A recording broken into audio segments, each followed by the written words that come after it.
औज़ु बिल्लाहि मिनश शैतानिर रजीम बिस्मिल्लाहिर्रहमानिर्रहीम वल अस्र इन्नल इंसाना लफ़ी खुस्र इल्लल लज़ीना आमनु व अमिलुस्सॉलिहाति व तवासौ बिल हक़्क़ि व तवासौ बिस्सब्र।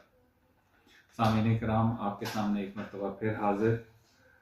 हमने पिछली एपिसोड में आपके सामने वालिद मोहतरम जनाब सैयद हुसैन मोहम्मद नकवी साहब की जो कलमी काविशें थीं उसमें से आखिरी ज़माने के औसाफ डिस्कस किए थे, और वो हमने जो डिस्कस किए थे औसाफ वो जनाब रसूल खुदा सल्लल्लाहु अलैहि वसल्लम की वो हदीस जो जनाब जाबिर इब्न अब्दुल्लाह अंसारी ने रिवायत की थी उसके तवस्सुल से हमने ये डिस्कस किया था, और उस तमाम अहादीस को हमने आज के दौर की रेलेवेंस से उस रेलेवेंस लेके हमने वो डिस्कस की थी।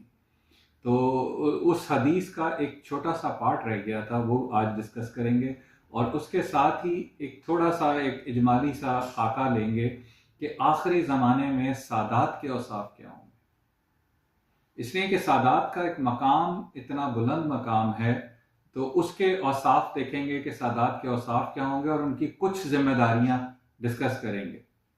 तो जनाब रसूल खुदा की जो हदीस का आखिरी इक़्तिबास रह गया था उसमें आप सल्लल्लाहु अलैहि वसल्लम इरशाद फरमा रहे हैं कि मेरी उम्मत पर ऐसा वक्त आएगा कि लोग मुख्तलिफ बादशाहों या हाकिमों को चाहेंगे। यानी कि आप ये फरमा रहे हैं कि वो ऐसा वक्त आएगा मेरी उम्मत पर कि हर कोई, मेरी उम्मत के लोग अपनी पसंद के बादशाहों को चाहेंगे या हाकिमों को चाहेंगे। तो अगर आज के दौर में हम देखें तो तमाम उम्मत मुस्लिमा, ये बहैसियत मजमूई में बात कर रहा हूँ कि तमाम उम्मत मुस्लिमा मेजॉरिटी लोग ये चाह रहे हैं कि उनकी पसंद के लोग हुक्मरान बने। कितने पॉपुलर लीडर्स हैं उम्मत के, लोग उनको अपना हुक्मरान देखना चाह रहे हैं।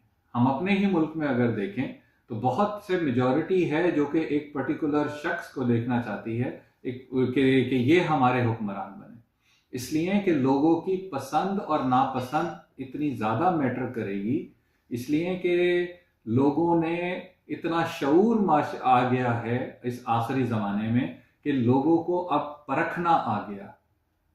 इस सोशल मीडिया ने इतना शऊर हमारे माशरे में दे दिया, तो वो शऊर लोगों को बता रहा है कि किस तरह के लोग हमारे हुक्मरान बनने चाहिए।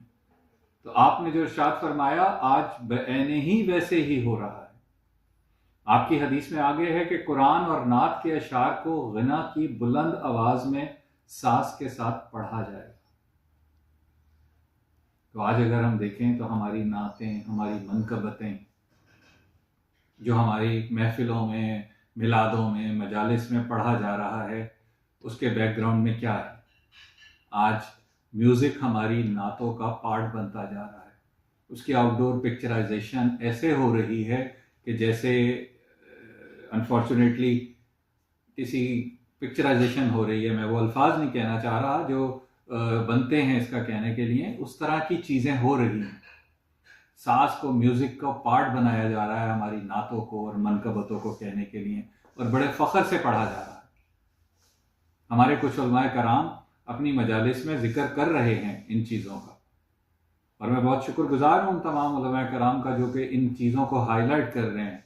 इसमें जनाब अल्लामा शहनशाह नकवी साहब वो अपनी मजालिस में इसका जिक्र कर रहे हैं कि खुदा के वास्ते अपनी मनकबतों को, अपनी नातों को ना इस पैटर्न पे करें। तो हुजूर ने इरशाद फरमाया ऐसे ही एक ज़माना आएगा जिसमें तराने, साज और आवाज़ लोगों को अपनी तरफ राग़िब करेंगे। साज और आवाज़ उनके दरमियान में, लोगों के दरमियान में रिवाज पाएंगी और लोग इससे फ़ायदा उठाएंगे। यानी कि अब कोई भी महफिल होती है उसके बैकग्राउंड म्यूज़िक चल रही होती है। हमारी शादियां हैं, हमारे आम फैमिली फंक्शंस हैं, वहाँ पर म्यूज़िक चल रही है और उस म्यूज़िक को एंजॉय किया जा रहा है।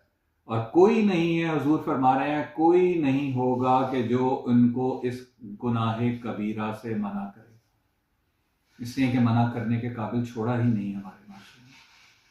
हमारे माशरे ने लोगों ये सुनने की, तनकीद बर्दाश्त करने की या तलकीन की लोगों में अब कैपेसिटी ही नहीं रही, कोई सुनना ही नहीं चाहता। तो आपने इरशाद फरमाया कि क़यामत में मैं इस तरह के लोगों की बिल्कुल शिफाअत नहीं करूँगा। ये इतना बड़ा मैसेज है कि अगर हम सिर्फ इसके ऊपर गौर कर लें कि ये जो दो मैं आपके सामने पेश कर रहा हूँ दो एपिसोड्स में, कि अगर ये औसाफ हमारे हुए तो जनाब रसूल खुदा फरमा रहे हैं कि क़यामत में मैं उनकी शिफात नहीं करूँगा। तो जब आपकी शिफात नहीं मिलेगी तो फिर हमारा क्या बनेगा? ये जो हम उम्मत मुस्लिमा इस बात के ऊपर फ़ख्र कर रहे हैं कि जनाब रसूल खुदा हमारी शिफात करेंगे, हम जो मर्जी कर लें हमारा सब कुछ हो जाएगा, लेकिन ऐसे नहीं है, नहीं होगा। आप फरमा रहे हैं कि जिसमें यह वस्फ होगा मैं उनकी शिफात नहीं करूँगा। और ये सबसे ज़्यादा जिम्मेदारी हम सादात की है कि हम सादात इस चीज़ को बिल्कुल छोड़े बैठे हैं। इसलिए कि हम सादात, अगर आप अज़मत सादात के चैप्टर को तारीख़ में देख लें या अहादीस की किताबों में देख लें तो इतना बड़ा ये चैप्टर है कि जहाँ पर हमें रिवायात में मिलता है कि सादात की जिम्मेदारियाँ इतनी ज़्यादा हैं, लेकिन अनफॉर्चुनेटली आज सादात क्या कर रही है? सादात ने मिंबर छोड़ा, मिंबर का हाल आपके सामने। सादात ने महराब छोड़ी, महराब का हाल आपके सामने। अगर कोई भी जो भी मकतब फ़िक्र है, सादात जितना पीछे जाए जा रही है आप उसमें बिगाड़ देख रहे हैं, क्योंकि सादात भी दुनिया में चली गई। सादात का मर्तबा इतना बड़ा मर्तबा है कि सादात है कौन आज आम आदमी को पता ही नहीं। सादात में लोगों को ही नहीं पता, बच्चों को ही नहीं पता, क्योंकि घरों वाले बता ही नहीं रहे कि सादात का मतलब क्या है। सादात से मुराद है औलाद नबी, यानी इमाम अली अलैहिस्सलाम और जनाब सैयदा सलामुल्लाह अलैहा की औलाद, इमाम हसन और इमाम हुसैन से जो औलादें हैं वो सादात है।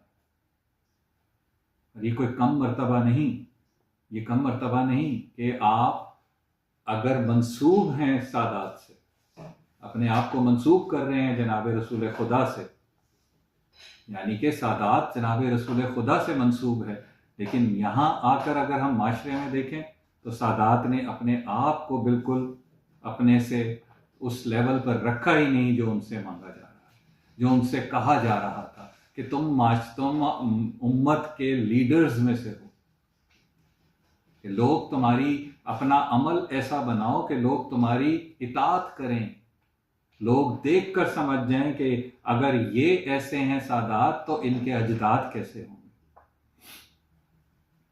तो अब सरदार के कुछ फ़राइज़ हैं, सादात के कुछ फ़राइज़ हैं। इन लोगों के असनाम मालूम करना जो सैयद नहीं मगर सादात में शामिल हो गए। बहुत से ऐसे लोग हैं कि जो अपने आप को सादात कहते हैं और वो लेकिन हैं नहीं। सादात के असनाब और ख़ानदानों की पहचान रखना, सादात को वो आदाब सिखाना कि जो उनके शर्फ व अज़मत के लायक हो, और वो अज़मत और हुर्मत जो हुजूर से इन्हें हासिल हुई है वो महफूज रहे। सादात का बुरी बातों से मना करना, उनको गुनाह और हराम काम से बाज रखना ताकि लोग उन पर अंगुश्त नुमाई ना करें। इसलिए कि अगर कोई सैयद गुनाह कर रहा होगा तो उसको कहा जाएगा कि अगर ये ऐसे गुनाह कर रहा है तो इसके अजदाद भी माज़अल्लाह ऐसे ही ना हो। लेकिन आज क्या हो रहा है? आज सादात, मेजॉरिटी लोग जो सादात हैं उन्होंने इस तखसीस को ख़त्म कर दिया कि माल हराम है या माल हलाल है। सादात की ख़वातीन को गैर कफ़ूइन में देने से रोका जाए क्योंकि ये अफजल है। सादात के बुज़ुर्गों की हिफाजत और उनके बच्चों की तरबियत की जाए, और ऐसी तरबियत की जाए बच्चों की कि वो घरों का माहौल ऐसा बनाएं कि जो कि ट्रू लीडर का माहौल बनना चाहिए।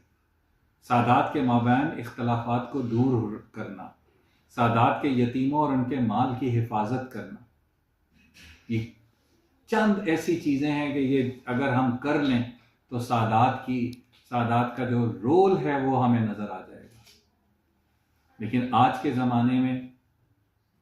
ज़माने में हमारे लिए है ही कुछ नहीं, इसलिए कि आखिरी ज़माना हमें पैदा ही इस ज़माने के लिए किया गया। हमें पैदा अल्लाह ने जो सादात में किया है वो हमें कहीं भी पैदा कर सकता था, किसी गैर मुस्लिम के यहाँ पैदा कर सकता था, किसी कहीं भी पैदा कर सकता था, लेकिन अगर सादात आज तक बाकी है वो इसीलिए कि इस सादात का असल मकसद है वक्त के इमाम की मुआवनत करना, इमाम के साथ जाकर उनके काम में उनकी मदद करना, उनके आने से पहले इस गैबत के अंदर सादात ने काम करना है कि लोगों को तैयार करें ज़हूर के लिए। इसलिए कि ज़हूर में मेन रोल सादात ही का होना चाहिए, लेकिन आज हमारे यहाँ सादात इन चीज़ों से मावरा होती जा रही है।